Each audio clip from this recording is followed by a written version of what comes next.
અમદાવાદના પૂર્વ વિસ્તારમાં પણ વરસાદ વરસ્યો છે। નરોડા, હંસપુરા અને કૃષ્ણનગર સહિતના વિસ્તારોમાં વરસાદ વરસી રહ્યો છે।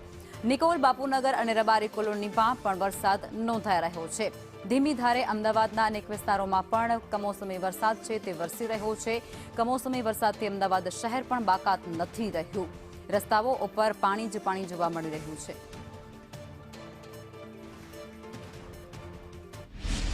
યથાવત છે। અમદાવાદ શહેરની જો વાત કરવામાં આવે તો વહેલી સવારથી જે વાદળછાયું વાતાવરણ અનેક વિસ્તારોમાં જોવા મળી રહ્યું હતું, ત્યારે ધીમી ધારે વરસાદની શરૂઆત અમદાવાદ શહેરના કેટલાક વિસ્તારોમાં અત્યારે થઈ છે।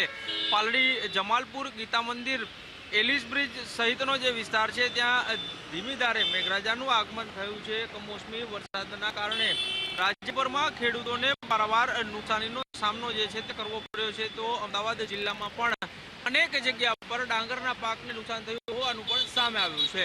કેમેરામેન કુંતલ મહેતા સાથે કશ્યપ જોશી, સંદેશ ન્યૂઝ, અમદાવાદ।